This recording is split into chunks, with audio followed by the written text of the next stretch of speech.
Welcome to the Message podcast of Catalyst Baptist Church, a vibrant church with 2 campuses located west of Melbourne, Australia. Dedicated to creating a welcoming and safe space for everyone to explore and grow their faith in God, our vision is to see hope multiplied within our community and around the world. We hope this podcast serves as a source of encouragement and spiritual growth for you. Thanks for listening, and we look forward to journeying with you in faith. Got a quick question for you as we get started. What food makes you happy? Tell the person beside you, type it in the chat if you're online. What food makes you happy? I reckon that most food makes me happy if there's lots of this. Lots of salt. I love salt. I reckon that food is actually a vehicle for salt, right?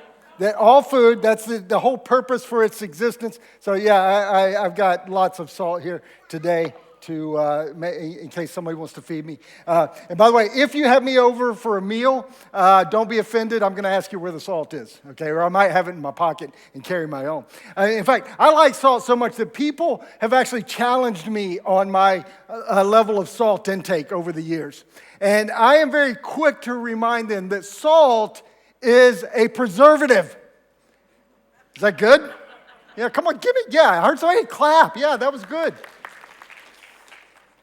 My lovely wife, though, is also very quick to remind me it's a preservative of dead things. Yeah, so I think she wins in that one. I think she wins. In our series of Redefining Happiness, Jesus has redefined it by focusing on the internal character of the person thus far. He's helped us shift our focus from the temporal to the eternal, and that redefines happiness for us. He's helped us understand that our reward waits in heaven so that we can be happy and joyful through some not so easy times here on this earth. But you know, I've thought about this over the years. Do you ever wonder, why doesn't God just take us to heaven when we say yes to Jesus? Because if our ultimate goal is or purpose is to glorify God, I can do that a whole lot better in heaven than I can here on this earth. Is that true? Right? So why doesn't God just rapture us as soon as we say yes to Jesus? Wouldn't that be cool? You're praying with someone. Actually, you wouldn't be here to pray. Oh, wait a minute. Maybe that's a problem, right? He leaves us here because he has a job for us to do. He has work for us to do. He calls us to be influencers in the world around us. He calls us to do that. And that's the whole idea, actually, behind the name of our church. We changed our name late last year, to Catalyst. We want to be influencing the world around us, all around us. So in the Beatitudes that we've been going through, that we've already gone through, it was all about character. It was all about what is inside of us. Today we're shifting gears a little bit, and we're going to be talking about our influence.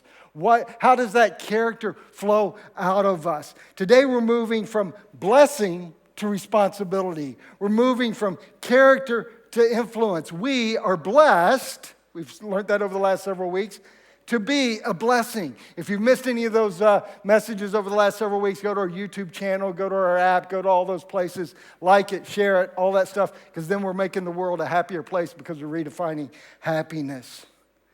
How does Jesus call us to be an influence? Look at this. In Matthew chapter 5, he says this: "You are the salt of the earth." You are the salt of the earth. That word "you" right at the beginning, that actually normally would be left out. It would be an understood "you" unless it was emphatic, unless there was a specific purpose for putting it in there. And Jesus wanted to emphasize you. You are. See, throughout the Beatitudes, he was saying God blesses those. And then in verse 11, when he talked about persecution, he says, "And blessed are you when you're persecuted." And that was a subtle shift. But here, when he's saying you are the salt of the earth, it's an emphatic shift. The subtlety is gone. He's making no bones about it. You are the salt of the earth. He says that's what you are. He doesn't say that's what you should be, or that's what you will be, or that's what you can be if you actually want to go along with my plan. He doesn't say any of that. He says, you are the salt of the earth. Now that is important because it's not debatable. It's not something that's up for grabs. It's not something we even get to make a choice about. We are the salt of the earth. So let's talk about salt for a few minutes. Looking at the power of salt. Why is he using salt here as a metaphor? Well, when he's saying that we are the salt of the earth, he's actually making a statement about the world around us. He's saying the world that you live in, the world around you is in moral decay. That's why you need to be salt in the earth. You need to be the salt of the earth because salt has several purposes. The first one is preserving. Back in the old days, before refrigeration. Anybody around before refrigeration? No? Oh, come on. Oh, yeah, okay. There's a couple. That's good. Before refrigeration, you had to preserve things with salt. Meat would have to be preserved with salt. In Jesus' time, Jesus spent a lot of time with fishermen. When fishermen would get a big haul of fish, they couldn't just put it on ice. They couldn't just put it in the freezer. They packed it in salt to preserve it so that it didn't go off. Jesus is saying the world is in moral decay and it desperately needs believers, followers of Jesus, to keep it from going bad. This isn't dissimilar to the calling he had on the nation of Israel. God had on the nation of Israel. He told Israel that the rest of the world was going to be blessed because of them. And because of them, God's judgment was withheld often. They were influencers in the world around them. And then Jesus says, that was their vocation. This is yours now, disciples. You are to be influencers in the world around you. You're to be salt.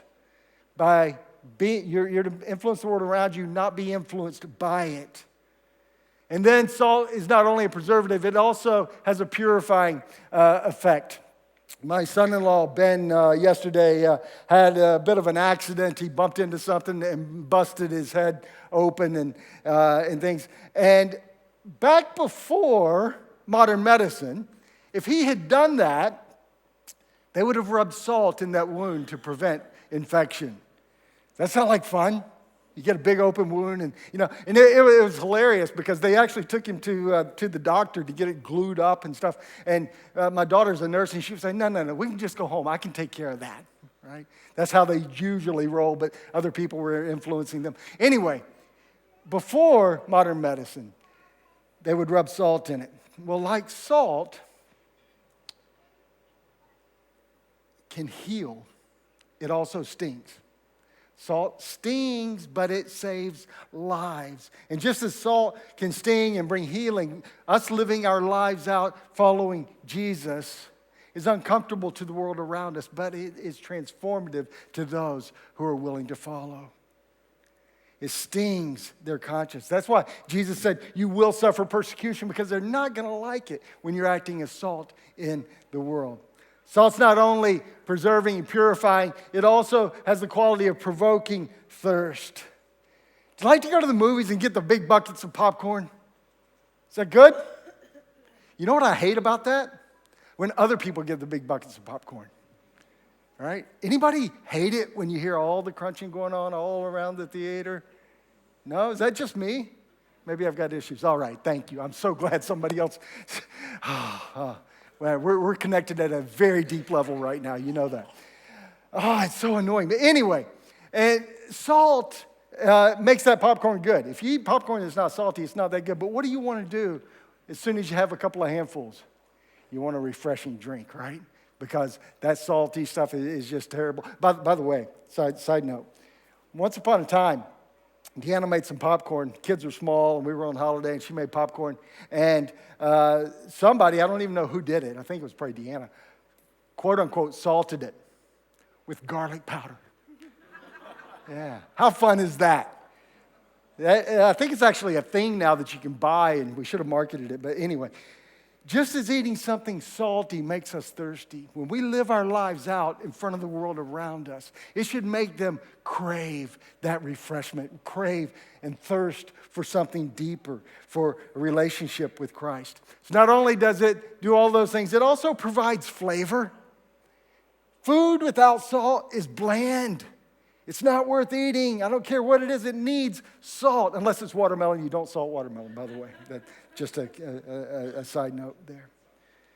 You know, we're not just to have influence, but it needs to be a positive influence. It needs to add flavor. It needs to enhance. See, as Christians, our presence should be bringing out things by bringing grace and joy and truth and peace and hope to people's lives. It should have a positive influence, not just an influence, but a positive influence in the world around us, in our workplaces, in our home, in our school, in our culture, even in politics. And we got an election coming up, and I am not going to talk about that other than to say we should be influencers. We shouldn't ignore the opportunities that we have. As we act as Christians in the world, we're adding flavor to it, and that should attract people to Jesus Christ. That's why he left us here. You need to ask yourself a few questions. Hey, am I a good neighbor? Think about your neighborhood. Do people know you, and are they glad you're there? How do you treat people at work? What is the fruit of the Spirit? For those that are believers, you've been in church a while, you've heard of the fruit of the Spirit. What does that look like in your life? Are you full of joy and peace and patience and kindness and goodness and faithfulness, gentleness, self-control? Does that describe you? Those are the things we need to be flavoring this world with as salt in the earth. We should be attracting people to our life, or attracting people to Christ by our life. He says this, you're the salt of the earth, but what good is salt if it has lost its flavor? Can you make it salty again? It will be thrown out and trampled underfoot as worthless. That phrase, lost its flavor, comes from the Greek word moreno, which literally means foolish. Foolish. It's lost its flavor, it's foolish. To cause something to lose its taste or purpose. It tells us that pure salt actually can't become unsalty, but the salt that's mined from the shores of the Dead Sea actually over time can, because the sodium chloride dissolves. So Jesus knew what he was talking about, and it related to them right where they were at in that day. Rabbis commonly used the image of salt to speak of wisdom. That's why Jesus uses this word here that means foolish, because salt that's lost its flavor is foolish. A foolish disciple has zero influence in the world. We don't need to be foolish disciples. When a salt loses its saltiness, it's lost its purpose. Its purpose is to act like salt. Christians and the church as a whole, our purpose is to behave like the church. It's to be the church. And if it loses its saltiness, if the church loses its saltiness, we're talking about losing our influence. Question for you to ponder. In our community, would the community know, whether it's here, or whether it's in Bacchus Marsh, or whether it's in some of the places we're working around the world, would they know if we weren't here? Would they know if we were gone tomorrow? Would they care? Another way to look at it is, are they glad we're here? And think about this now. Okay, I'm not talking about the buildings. I'm not talking about the property. We are the church. People. Are people glad you're here? Are they glad that you're having an influence? See, salt that loses its saltiness is worthless. And our influence diminishes when we become irrelevant to the world around us, and when we blend in too well with the world around us. And it says that at that point, it's to be trampled underfoot. That's all it's good for. And the Greek word there is katapateo, and it means to treat with the utmost contempt. Jesus says, how can it be made salty again? When the church loses its saltiness, it's lost its reputation. You know, people are already convinced out there that what we do in here and the way we live our lives through the week, the church is pretty irrelevant. And the church has a lot of things that it could answer for, because some of the accusations and criticisms of the church are actually fair. But we need to be working hard to make sure that we don't damage the reputation and fuel that bad image of the church. People are convinced that the church is full of hypocrites and there's nothing positive to offer. And they see scandals and things like that associated with different churches. By God's grace, and I pray that it will continue. This church doesn't have that in its history, but we need to be careful. We need to be on guard to make sure that we don't lose our saltiness. And not only does it lose its reputation, it loses its mission, its purpose for existence, the reason for being. Our mission is to take the gospel of Jesus Christ into the world, to see people's lives transformed by Jesus. And when we lose our saltiness, when we lose our mission, when we forget what we're here for, we've lost our unique purpose. When we forget that we are here to be preserving, that we're here to be purifying, that we're here to be provoking thirst in others and providing flavor for the world around us. When we forget that, we've lost our mission. We've drifted away, and we really have no reason to exist at that point, because otherwise it's just a club, and we just get to hang out together, and hanging out with you is wonderful and fine, but it's not our purpose. Our purpose is to take the gospel to the world. You know, when we talk about hanging out together, if you think about salt in a salt shaker, I hate humidity, because the salt doesn't shake when it gets humid, right?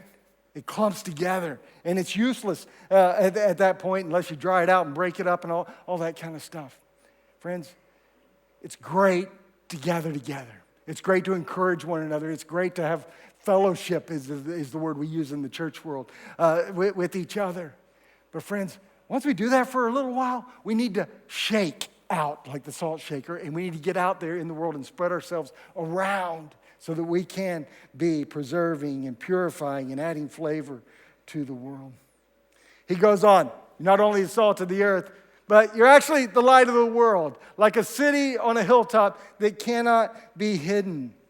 In the Old Testament, Israel was considered the light. The city is likely Jerusalem that he's talking about here. It could have been any city that was up on a hill, and their torches could be seen at night. Then in John chapter 8, verse 12, it tells us that Jesus claimed that he was the light of the world. And then in Acts chapter 13, he says, you are the light of the world. Here he's saying, you are the light of the world. And just like the salt, you have no choice. It's you are, not debatable.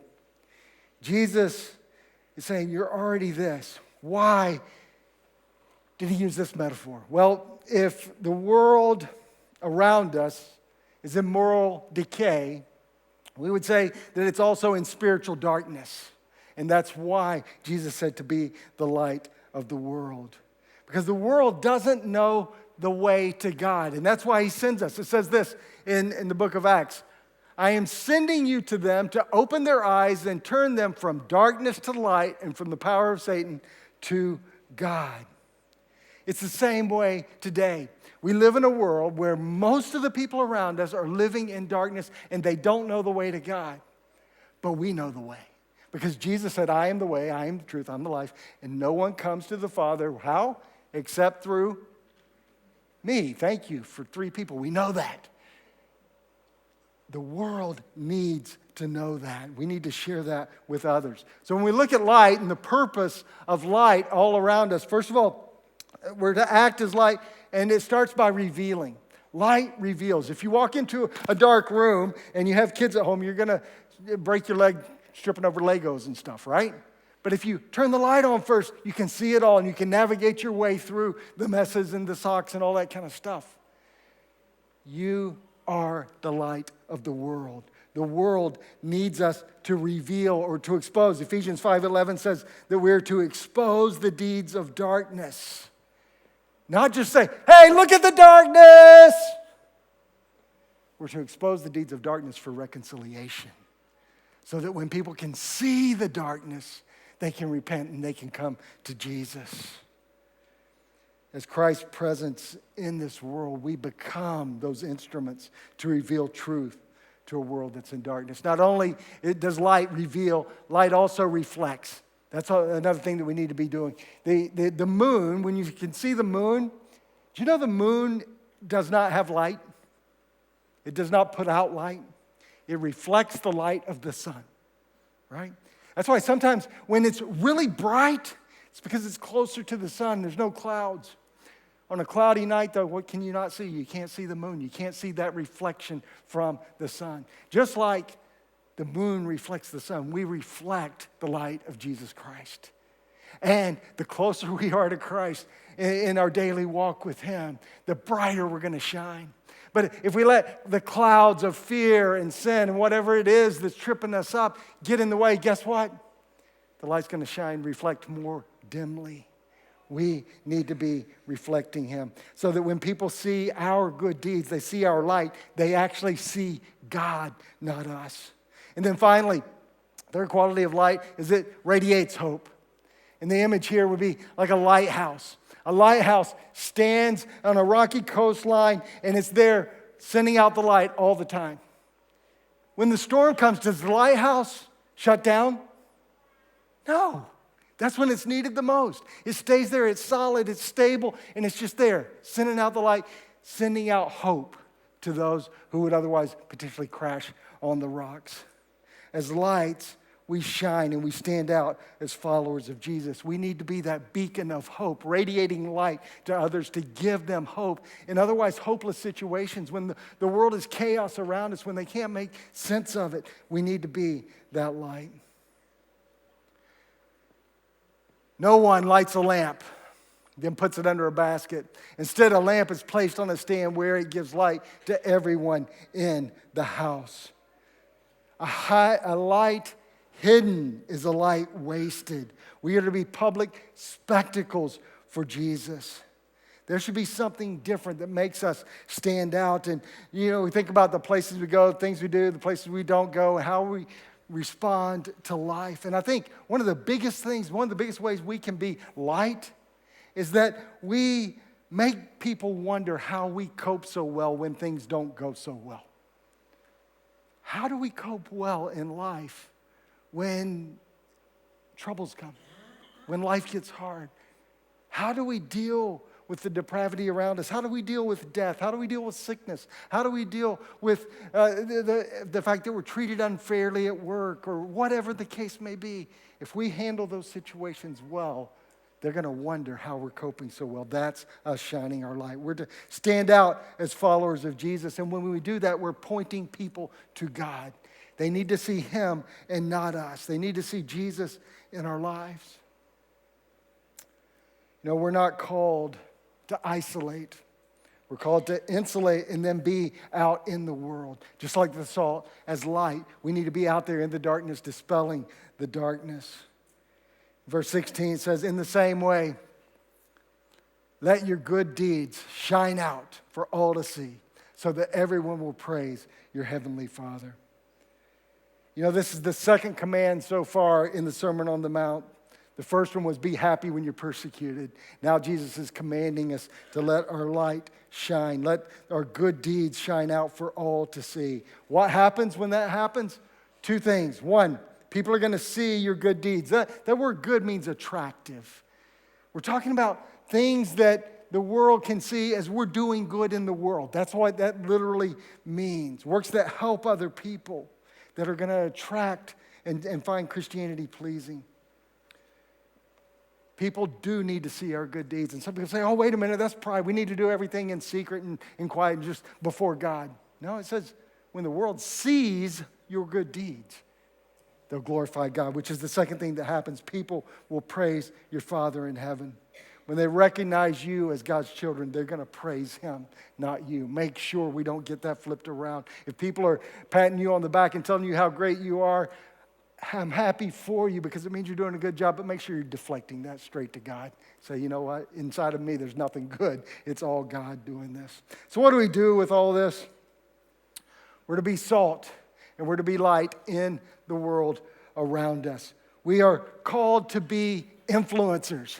Now, why are social media influencers? What makes them actually influencers? Two things. They're distinctive and they're dedicated. They found a unique niche and they are dedicated to their craft. They're doing it all the time. You know, Jesus called us to be influencers before it was cool to be an influencer. And for us, the application and the parallel between influencers today and what we need to be doing is so obvious. We're called to be influencers. We need to be distinctive and dedicated. There needs to be something different about our lives that other people are attracted to and that they want to be like. If they're not seeing anything worth following in us, why would we have followers, right? And then we need to be dedicated to the task. We need to be dedicated to our following Jesus in ways that are going to attract people. Influence is hard work. It requires intentionality. Are you distinct in your faith? Or maybe sometimes you feel like your faith is more diluted than distinctive. How are you intentionally influencing others around you? Salt and light. They are two essential elements that Jesus talked about today. Just as those are essential, we are essential in the world around us today. So as we get ready to leave, I want to ask you to stand up for the last point. And I want to encourage you, as you're getting ready to walk out the doors and do whatever it is you're going to do this week, to do this. Be salt that makes people thirst for Jesus. Start there. Be salt. Be like that popcorn that makes people say, hey, I want some of that. I need to be refreshed. Can you help me? So be the salt and then be the light that shows them the way to Him. Be the salt, makes people thirsty and want Jesus, then be the light that shows them the way to get there. I got some help yesterday with Chat Pastor D, not Chat GPT, for my sermon. I told her a little bit about where I was going, and she threw me a curveball and said, hey, this may not work, but you know, salt comes out of our body two different ways. It's like, oh, okay. No, it doesn't fit. Leave me alone. The more I thought about it, you know what will cause us to be salt in the world? When the salt of our tears start flowing, when our hearts are breaking because of the moral decay around us and the preserving need and people who are lost. When that grips our heart, tears should come from time to time. And those are salty. You know how else salt comes out? Through our sweat, right? It's hard work showing them, being that light that leads others to Jesus. And we need to be willing to put in the effort, shed the tears, and then break a sweat trying to draw people to Jesus. This week, as you go out, find one way to intentionally live out your calling as salt and light, whether it be through a conversation or a simple act of kindness. Shine brightly and flavor generously. Father, thank you for your word. Thank you for the calling that you have on our lives to be influencers. Lord, it's a simple message that you have put us on this planet. You loved us. You sent Jesus to die for us and make a difference in our lives. And then once we've accepted that, Lord, you have a job for us to do, and that's to be influencers in the world around us. Help us do that. Help us just take these simple analogies, Jesus, that you put in front of us as salt and light. Help us just, as we see salt each day, as we see light each day, just to be reminded of our influence, of our role of being influencers in the world today to people around us. Help us to identify places that need us to be that salt, to preserve, to purify, to make people thirsty, and to make the world a more flavorful place. And then help us shine the light so that people can avoid danger and come to understand the love that you have for them. In Jesus' name, amen.